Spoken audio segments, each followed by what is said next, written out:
Hello everyone, welcome back to Supernova. Yeah, I know I'm preparing some other videos. They're taking way longer and I am drained. Yeah, physically, but it is what it is. Oh, what else? What am I forgetting about? Oh yeah, subscribe. Hit the subscribe button, like, comment down below. I hit the mic again. My bad. You'd hear that freaking sound effects, but yeah, that's me hitting the mic or bumping onto the stand thingy. But yeah, let's go. Let's hit it. Let's hit it. Let's hit it. I'm not reading that. I think I read that. I have I read it? Read the thingy? No. Fuck it. We're already here. We're unbound. Let's get to the game. As you all know, Nick has decided to keep the bracelet. I mean, yeah. First of all, fuck the Baron. I don't like the guy, so out of spite, I'm keeping the damn bracelet. If it pisses him off, even better. Okay? As such, he will assume the persona of Templar. Why? Should we call him a squire or stable boy or something more appropriate to his station and experience? I'm actually really confused. It felt like serious but at the same time mocking me. Yeah. Part of me wants to object to what Unbound said as well. Even if I'm not about to suggest other demeaning aliases for myself. After all, I'm not Templar, bracelet or not. This is a matter of practicality. It would be prudent for the Sentinels to keep the truth of the Templar's demise a secret. Really? Menace sits back in his chair, scratching his chin. Makes sense. We would want to advertise that we've been weakened. Precisely. Moreover, we have very few leads on the killer. The news that he failed in his attack on Templar may drive him out of hiding. Oh, I guess I'm going to be bait. At least I'll have a shiny new set of armor to protect me. I think. I stifle my nervous laugh.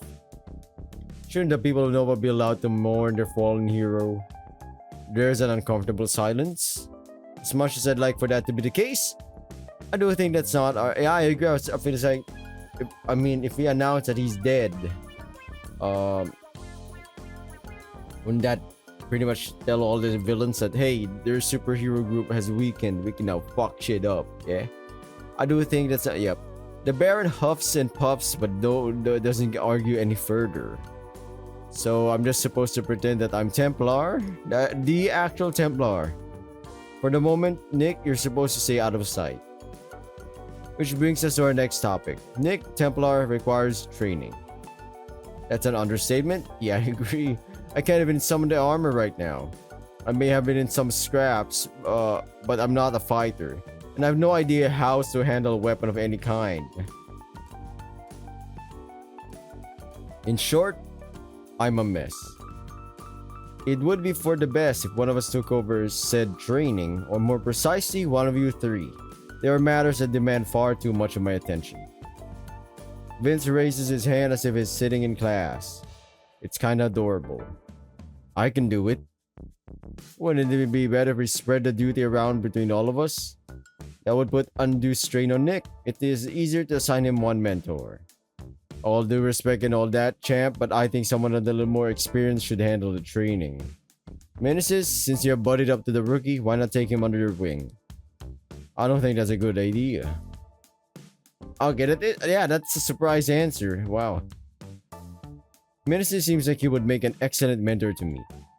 Hey, I may be the youngest, but that's a good thing, right? I went through the same things as Nick not that long ago myself. I can help him. I believe the Baron is right, Superfang. The mentor role is not to be taken lightly. Which is why I think you should do it, Baron.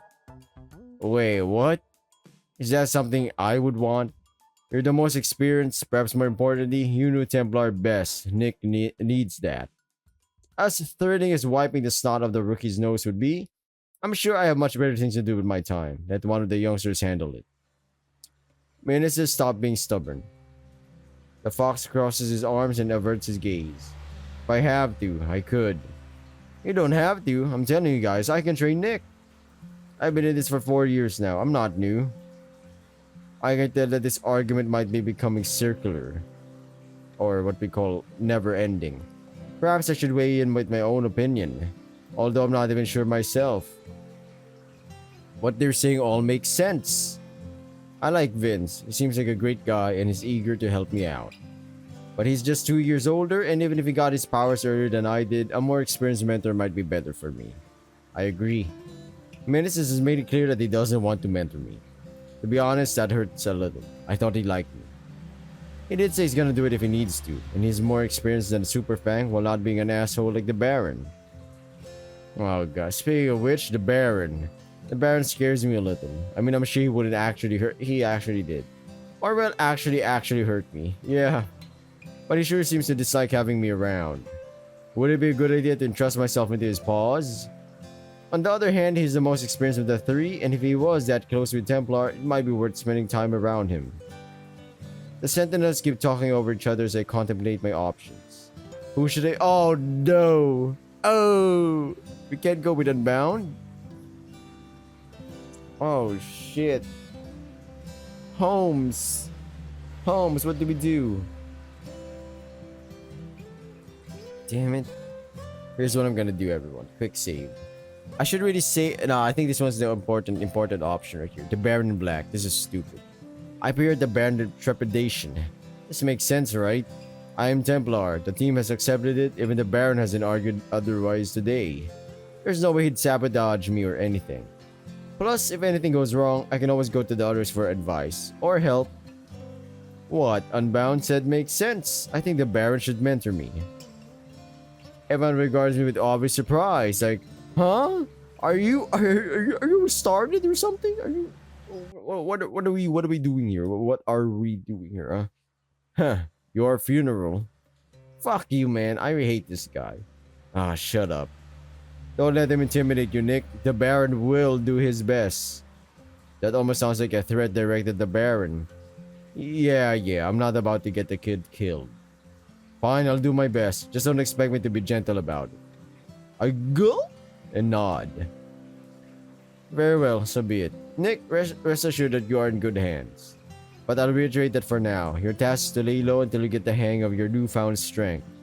Sure, yeah, I understand. How do we even whip out the armor supersuit thing? I glanced down on the bracelet. Is there anything I can do on my own though? I don't have a good grasp of my powers. I tried to summon the armor, but nothing happened. Baron? The Baron taps his fingers at the table.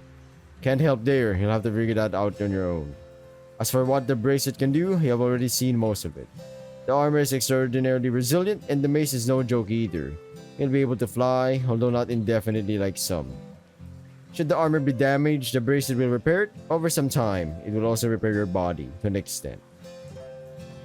To an extent. Damn, raising a hand to my chest. Yes, you might have noticed that you recovered faster than you would have under normal circumstances. Now, before you do anything stupid with that information, know that it will not save you from mortal wounds. Yeah, a perfect example was the OG owner of this bracelet, or the previous owner. It accelerates what your body can do on its own, nothing more. I'll keep that in mind, thanks. Let's make sure nobody can see you when you summon the armor. Hell, don't even try unless one of us is around. Huh? Well, I doubt I'll follow this last bit of advice, but I nod along anyway. With that settled, we have one more urgent matter to discuss. That being the identity of Templar's murderer. Not much to say, unless one of you has discovered something new. Nobody I've contacted has heard of a canine supervillain in black with shiny green fists, including Greg, who, by the way, has been riding my ass about the new Templar's identity. You haven't told him yet? Didn't we just talk about how we wouldn't? Like that ever stops you. Unbound gives both a warning look accompanied by a chagrined sigh. I suppose Gregory should be informed. He will be impossible to avoid at the funeral. If you say so. I have no idea who this Greg person might be. Another soup? Maybe? But something else catches my attention. Unbound's tatas, I'm kidding. When's the funeral? Monday. I feel a lump forming my throat. I'd like to come. Wait. Why? I didn't even know him. Meneses ignores the Baron. You want to, Nick? I see no problem with that. I'm sure you want to pay your respects. Yeah, thanks. I can tell the Baron is unhappy. But before he can argue, Unbound brings the conversation around to the previous topic. Regardless of the wolf's identity, what is curious to me is how Templar came across him and why he didn't call for backup sooner. Vince shuffles in his chair, his ears played back. Back. As I told you, nothing on the recordings from the day suggests anything was amiss until he left the base. Indeed, my own time going over them showed as much. For all we know, Templar tried to stop him for some criminal activity and it escalated from there. I believe that to be likely, but I could find no incidents from that afternoon worth our attention. So we have nothing then. It appears so. Really? No CCTV? Come on, brother. I don't have anything to offer to this discussion. The four of them have heard all I know, and I've described Templar's killer in as much detail as I could. Either way, I'll talk with Greg again. I just hope I can keep the conversation with him brief. You know how he is. Menaces chuckles. We appreciate your sacrifice. You better. For the first time since I met them, they sound friendly with each other. Well, I guess they are teammates after all. Very well. Keep us updated, Baron. As for you, Nick, you should be good to return to your residence tomorrow. I perk up a little at hearing that. I won't deny that finding myself in the Sentinel's hideout has been thrilling in its own way, but I'm eager to return to my own bed. I agree, home is different. They do say home is what you make of it. But at the end of the day, where you grew up, it's like, comfortable. This is my comfy zone right here. Comfy. I trust that you can keep everything that's happened secret. If you need to, we can discuss the specifics of that before you leave. I think I've got it covered, but I can run it by you if you'd like. Unbound nods to that. I can drive you to your cottage sometime the afternoon. How does that sound? Yeah, that'd be great. After I make sure it's safe. You kids take care of that. You, points to me. Come with me. Here comes the deja vu. I'm not falling for the shit again. I think I need a little more rest before training. I tried to sound nonchalant about it while giving Menaces a discreet glance. Calm down, this will just take a minute. Fine. Not fine, how about I come along? The fox begins to stand while the Baron waves his hand in exasperation. I said calm down, I'm not gonna hurt him. Sure, buddy. Somebody come with. Jeez. Menaces clenches his jaw, then closes his eyes and sits down, relenting. He'll be fine, Nick. I nod at him, not quite reassured. If I think Baron's leading me to another training room, I'll bolt. I agree. We're bouncing. To my surprise, the Baron leads me straight to the med room. He says something to Gil while we're walking, speaking in a low enough voice that I can't hear individual words. I don't know if that's on purpose, but it puts me on edge. He's edging. As we enter, my eyes drawn to the small table where I spot a rather oversized syringe. The Baron picks it up and turns to me. What the hell is that? A tracking chip. What? Absolutely not. Listen, rookie, he'll thank me when you inevitably get your ass in trouble and need our help. So quit whining and pull up your sleeve. Oh, fine, Jesus. Is this necessary? I value my peace of mind very highly, so yes. I'm touched that you care so much about my well-being. I roll up my sleeve and grit my teeth. Keep dreaming, rookie. I'm concerned about the bracelet. Sure. Why? It chooses whoever's worthy. It's literally like a Green Lantern ring. The syringe plunges into my flesh, but it doesn't hurt too badly. Now stay put until Super Fang picks you up. Before I can retort, the Baron is already out the door. What if I said no? Calm down, everyone. No fucking way. I'm not letting you chip me like a fucking pet. Either I know where the bracelet is at all times or stay here until it's off your wrist.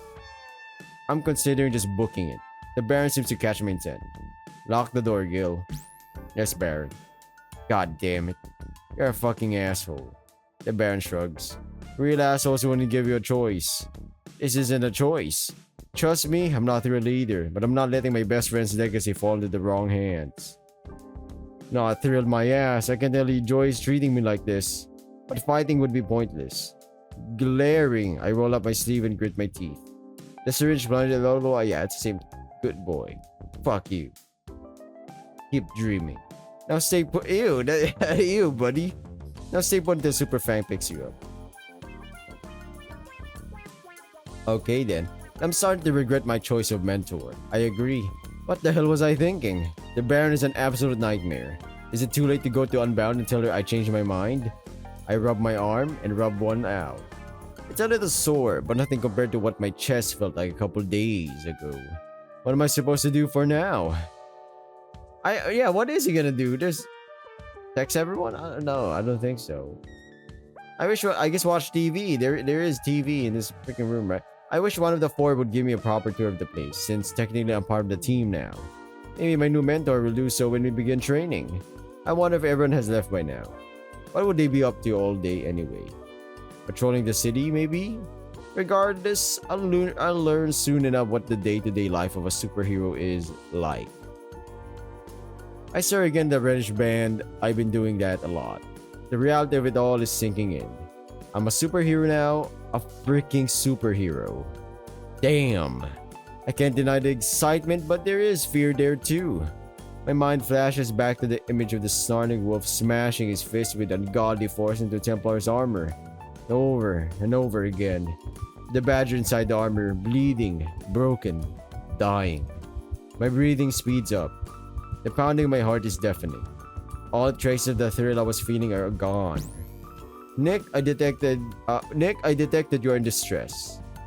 No, I'm fine. It's fine. I force myself to breathe. Slow, even breaths. Breathtaking. Gradually, my heartbeat returns to normal. It won't happen to me. No way. Still trembling a little, I manage to push the thoughts aside. I'm safe. I'll be alright. I have people to guide me. Everything's going to be fine.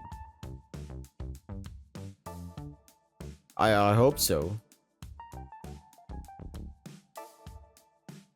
Super Fang? Before Vince comes to pick me up the next day, I have a brief chat with Unbound, going over what I should tell people when I'm out there again. She seems satisfied with my ability to cover my tracks, so the talk doesn't last long. By the time we're supposed to leave, I'm desperate to be out in the sun again. I'm amused to see that Vince's car is only slightly less shitty than mine. I guess superheroics don't pay well. Vince apologized about the sorry state of the ride before I can get a single word out. It is an old saying, right? Crime doesn't pay. And then somebody asks, what about being a superhero? Then the superhero stops for a moment and thinks, huh, that person is right. Crime does pay. But superhero ain't paying the bills for me, you know? Might as well turn to a supervillain. I mean, that's my line of thought right there. Going back to the game, Vince apologized about the sore state of the ride before I can get a single word out. He looks embarrassed about it too, so I assure him it's fine. We're in the large cavern I've glimpsed a couple times during my stay here, which I now know serves as a garage. Anyway, Minister says we're good to go. Did he, I don't know, go and check my dorm room or something? No idea. I mean, he could sneak inside if he wanted to without much trouble. Alright, you have a roommate. Maybe not then. Alright. Isn't he supposed to be Green Arrow / Batman or something? We get in the car and start riding down a narrow tunnel. Vince has pushed his seat almost all the way back. I examine the tunnel as we drive. The rocky walls and ceiling in the cavern suggest we're underground somewhere. I'm proven right as the path slopes upwards and I spot an entrance sliding open for us. We emerge into the dirt road, and as I glance at the side mirror, I see the entrance close again, leaving a perfectly innocent patch of ground. We're up in Saltsford Park. Don't worry, this part is a private property and Gil monitors the entrances. How was this all built? Gil has a lot of bodies. Huh, like robotic ones? Yup. Guess that explains who takes care of the facility. Yeah, I was about to say, these people are so fucking quote-unquote busy that they're like, oh, we can't mentor this guy. I'm sorry, it's a bit troublesome. I do all this shit day to day. Shut the fuck up, man. These heroes don't monitor the city every second. That's crazy. If they did, Templar would be alive. Okay, it would be silly to expect the Sentinels to do it, and hiring staff would be out of the question. Nova City glitters in the distance. Ford is one of the largest parks in the state. I've hiked here a couple times. The lush forests are a perfect complement to the sandy beaches to the west. It's not too far from the city either, so the Sentinels could be back here there in a short time. Well, the flying ones at least. Do you usually drive all the way up here? Nope. Menace is the only one who does. How do you get around then? Vince grins. I'll show you sometime. We're quiet for a bit. I gaze out the window, appreciating the view of the city. Hey Vince, I guess I haven't asked. What have you been up to since high school? Besides the super fang stuff, I mean. The tiger holds the steering wheel with one paw, scratching his cheek with the other. Not much, really. Did pre-med at Nova U? Now I'm taking a year off to shadow some doctors to prep me for medical school. The surprise I'm feeling must be showing because Vince's whiskers twitch and he gives me a nervous glance. What? Nothing, just unexpected, I guess. You were so into theater, I figured you'd be into the arts. Oh, no, not really. My parents didn't want me to. Oh. My own parents were thrilled when I decided to major in English, so I get where he's coming from. Did you do any drama stuff in college? No, I was too busy. I feel a pang of disappointment. It's cool, he's studying to become a doctor, but the tiger was so passionate about theater. Theater. I don't think I've seen any other high schooler get into it as much as Vince would whenever we were putting on a show. He almost always got the lead parts too. Honestly, with his looks, he could have become a famous actor. What about you? Still in it? Not quite. I began writing instead and I was awful at acting anyway. Different folks. Might be the same strokes. Don't say that, dude. You had a great voice. You were a godsend for musicals. Not inaccurate. I can indeed sing, but I'm nowhere near as good as Vince is making it sound. I beam at him anyway. You know, I'm so glad you decided to do this. Meaning? Join us, become a superhero, you know? For a bit, I wasn't sure you would. I tilt my head. Nani? Huh? What the fuck are you saying, brother? Thinking. Well, I won't lie. Unbounded to make it sound easy. Funnily enough, talking it out with the Baron helped. The more he pushed back, the more certain I became what I wanted to do. The more certain I became that I wanted to do this. What a tongue fucking twister. Vince gives me a concerned look. I hope he wasn't too rough on you. Don't worry, Vince. I can deal with him. I've stood up to bullies before. He's not like that, I promise. And for what it's worth, I think you'll do great. I'll try, my man, but thanks. We chat a little more about this and that. Turns out Vince does some volunteer work as well. I can't comprehend how he manages to pull it off since he is also freaking super fang. When I ask, he reacts with an awkward smile. We're soon in the city and it doesn't take long from there to get to Grifton. This place getting grift? Vince drops me off near my dorm. Oh, forgot to ask. You want me to drive you to the funeral tomorrow? No, I'm good. I should be able to get to my car back by then. You sure? I mean, Frank lives nearby and I was gonna pick him up. Might as well all go together. Okay, he fucking just revealed the man's first name. Damn, that's one mystery solved. You know what? Sure. Text me, alright? Sounds good. Menaces didn't mention he lived near Grifton. I wonder if I've ever seen him in a civilian guise, unaware of his true identity. Doubt it. Nova is a huge city with way too many people. Vince waves before driving off. The quad is fairly crowded. It's mid-afternoon after all. Several students are just lounging on the grass, reading or chatting. I head into my dorm building, messaging Lucas that I'm back. He doesn't respond while I take the elevator ride to our floor. I've somehow managed to retain the keys to our suite, or to our suit. Suite life, suit. It's gotta be suite, right? Penthouse suite. When I open the door, I see a blur of movement. I have barely any time to react before I'm half hugged, half tackled by my wolf roommate. Hey, ow. Dude, you're gonna crush my ribs. Lucas laughs at that, the vibration passing from his chest into mine. Sorry, just glad you're good. I feel a little awkward. Lucas tends to be quite open with his feelings, but he's never been this affectionate. I am indeed good, my man. El Paso, Firebirds. I grin as he slaps me in the back. Careful, asshole. I'm still sore. It's good to be back, baby. It is pretty good. Yeah, I agree. If only for a moment I can forget about the craziness behind and ahead of me. I sit down in my chair and turn to face Lucas. But yeah, for real though, I was losing my mind before he texted me. I'm so touched. Lucas chuckles a pillow at me. I catch it, laughing, but don't throw it back. Okay, I'm just happy we both made it out of there. Yeah, that was insane. Oh, you don't know the half of it, buddy. You do not know the half of it. Not that I'll be explaining what actually happened, because of course, secret identity and the secrecy of it all, confidential. Even if Unbound hadn't instructed me to keep quiet, I know how dumb that would be, blurting it out. What the hell was up with that hospital anyway? Not letting us visit and shit.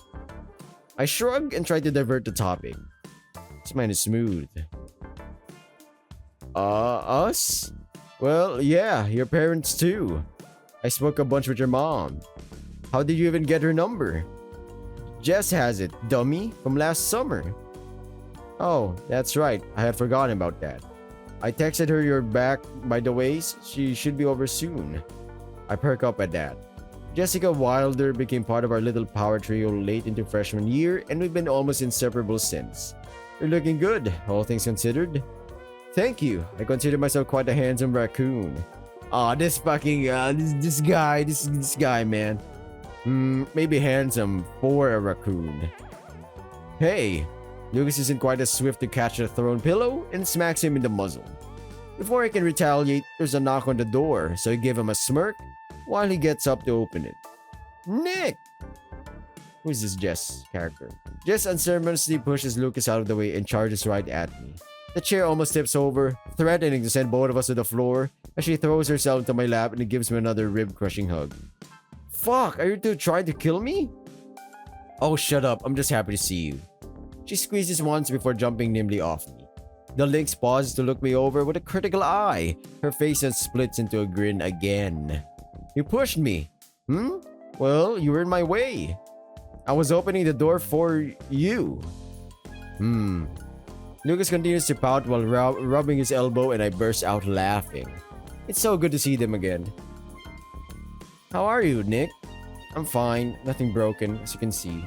She eyes me up and down, then nods, satisfied. Looks like it. Good. You kept us really worried for a bit there. Just plants herself on the couch. So then, what have you two dummies learned from this experience? Don't help Lucas with projects he should have completed a month ago. Look up at the sky every time you're out, just in case there are supervillains flying at you. Stay away from shitty, unfinished construction projects. Don't stay with Nick somewhere just because he likes the view. Wow, Dick.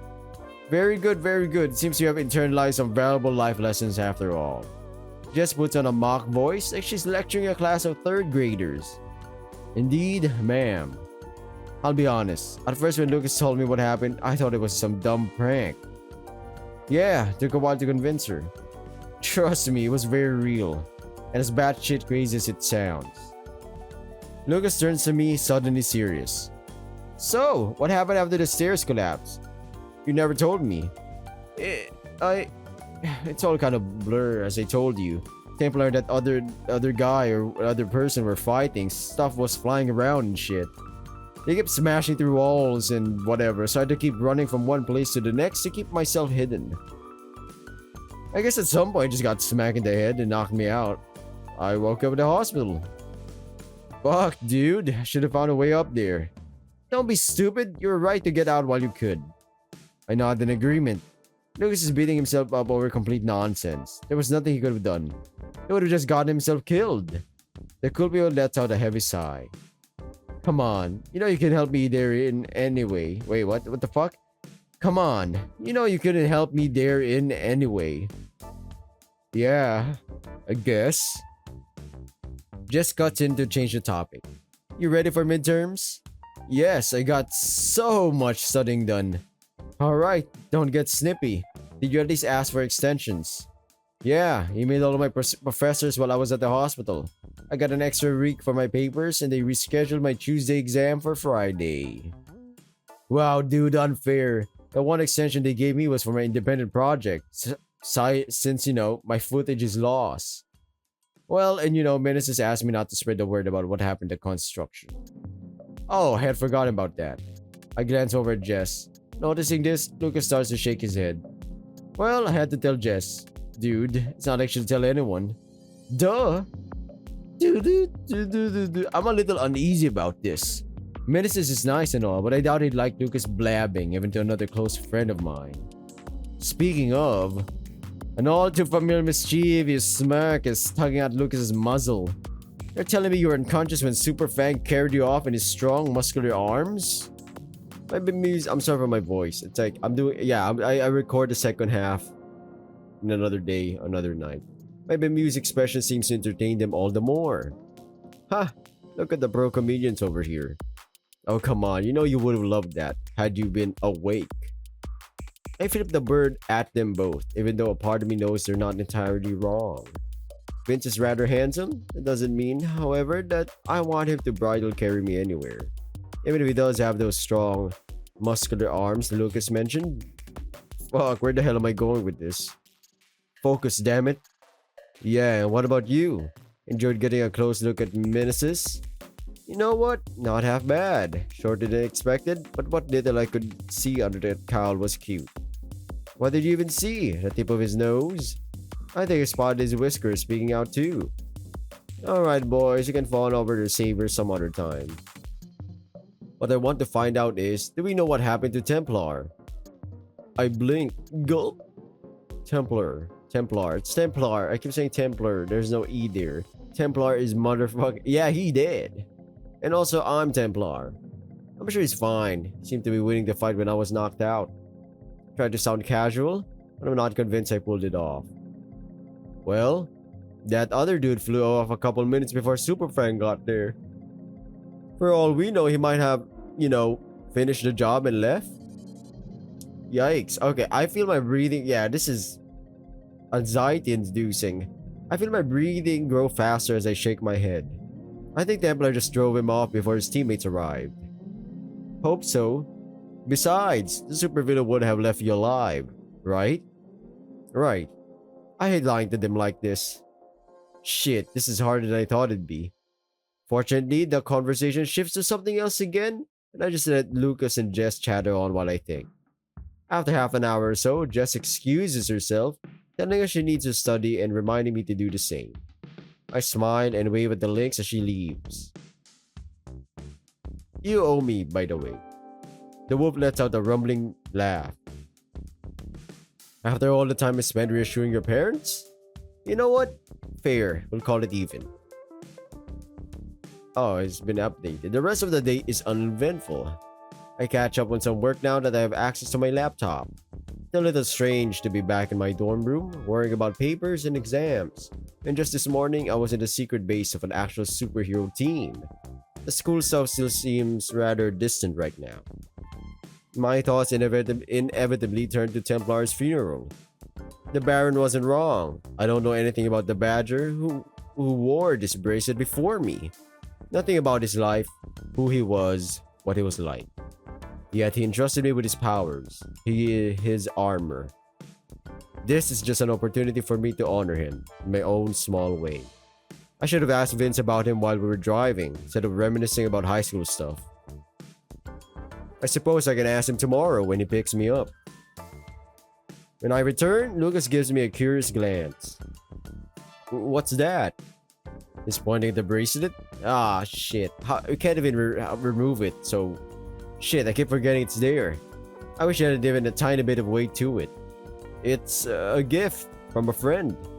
The wolf frowns. Oh, when did you get it? At the hospital. I realized oh no, was dumb before Lucas even asked the next question. Huh, I thought there was no visitors allowed. He didn't visit me. He works there. Someone I knew in high school. I can tell, but yeah, we are sussy, my man. I can tell by the way the wolf's ears are moving around that I'm doing a piss poor job with his story. Good friend? Kinda. Ah, it's over. We've spilled the beans. He knows that we're the Bay Harbor Butcher. Is there a point to this? Oh, sorry, I was just curious. It's just a cheap bracelet, Lucas.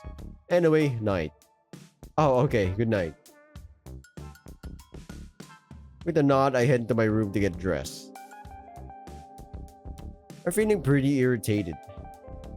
Although I'm not sure if it's directed at him or at myself. Maybe a bit of both. Oh, yeah, okay, yeah, maybe. By the time I'm back in the common room, Lucas has his headphones on. So I just do some light reading. Before I go to bed, I inform him that I'll be out tomorrow. I don't lie about my purpose. I don't lie about my purpose, although I don't mention whose funeral it really is. Yikes. This is gonna be a grim fucking episode. Wait, are we recording? Yes, we are. Holy shit. Sometimes the mic isn't set it up, like it OBS forgets. It happens with some apps, you know. So I have to like double check. It has happened. I can't believe I'm yapping, but it has happened before, right? I'm like yapping and yapping. I am recording, but the mic wasn't properly, you know, picked for the audio. And yeah, my voice does not get picked up.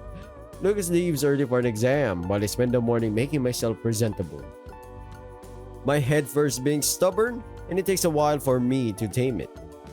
Put on my suit and tie. Put on my suit and tie. Okay, then wait for Vince. About half an hour later, I get the message that he's almost here and I head outside. Morning, Nick. Vince is dressed for the occasion as well, his oversized biceps and shoulders bulging through the navy fabric of his suit as he grips the steering wheel. Morning.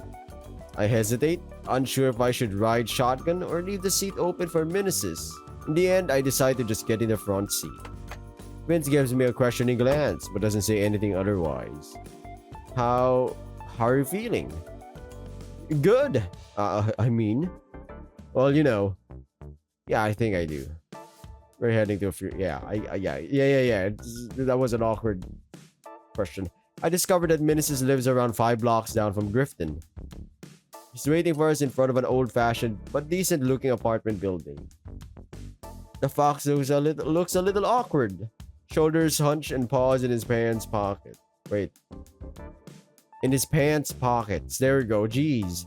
He brightens up a little when the car comes to a stop at the curb. Hey, you two. For the next 10 minutes, we drive in silence. Well, this is awkward. Get me the fuck out of this car. I'm told the cemetery is about an hour away, just outside the southern suburbs. Meneses seems content to just gaze out the window, and Vince is focused on the road. I fidget with the buttons of my suit. So I've been meaning to ask something. Yeah? What was Templar like, you know, as a person? Well, this is awkward. Vince gives me a sideways glance. Bombastic side eye. He was a hero, through and through. The folk loved him for a reason, you know? He was brave and strong, and he loved helping people. Always did what he did with a wide grin. He pauses, then laughs. I guess he wouldn't be able to tell with the helmet and all. But trust me, he loved doing what he did. Saving people, helping, all of it. I guess that's kind of the image of Templar I had in my head. Even if it seems a little, I don't know, boring? I turn my head to look at Frank, but he doesn't meet my eyes, instead gazing out the window. His voice is tinged with melancholy. He had this sense of conviction with whatever he did. Like, he always knew who he was and what he needed to do, no matter the situation. Rarely saw him hesitate, even when the circumstances were far from being black and white. Just dependable. Solid fella. And let's out the long sigh at the end. I sit in silence. That's a lot to live up to. Unbound said she doesn't expect me to. But more like she didn't think I can. It stinks a little, that's for sure, but I guess it's up to me to try. I'm far from the steadfast, brave, heroic figure that Superfang and Meneses are describing. That Templar is dead. Real dead. Like, it's over. I'm just a shoddy substitute. But I do intend to try. You'll be fine, Nick. Thanks. At the risk of sounding cliche, you just don't know how awesome you are yet. He gives me his signature thumbs up, eliciting a chuckle from me. Guess I'll have to trust you on that one. Good. Heh. Oh, another thing. Yeah? Well, I still don't know what the Baron looks like under the helmet, I mean. I'll point him out to you. You don't have to talk with him today if you don't want to. No, it's fine. I'm supposed to be a student. It would be rude not to. Oh yeah, because he is always so unflinchingly polite. I snort again. He has a point. Yeah, I was about to say, the guy is a fucking asshole. I think back to how many times I've seen Menaces and the Baron clash in the short time I've known them. Do you guys, like, not get along? Vince gives me a nervous glance. We're fine, mostly. He has just been a little insufferable since, you know. I don't know why. And I feel a pang of guilt in my chest. Pang! Even though I know this isn't my fault. Again, don't worry about him. He'll chill out soon enough. Looking forward to it. Alright, I'm gonna end this video. Should I? Yeah, a little bit more. He's a good person. Never said he wasn't. But, come on, Fang. Yes, he is a good person. A good person who's sometimes a complete ass. Vince's expression falls, but he doesn't argue back. After that, Vince and I chat a little more about Templar. Menace is still lost in his own thoughts. I learned that Templar's real name was Michael O'Connor, that he was an owner of a regular pub in the city. A remarkably unremarkable occupation for someone like him to have. Not that I knew him well enough to make that judgment. I'm gonna end this video right here, everyone. We're 40-something minutes in, and hopefully you like the video, subscribe. I'll be seeing you in different videos. Don't matter. Don't want to watch this one? Check out the freaking links down below. Check out the playlist. Good luck what you're doing. Good night. Sweet dreams.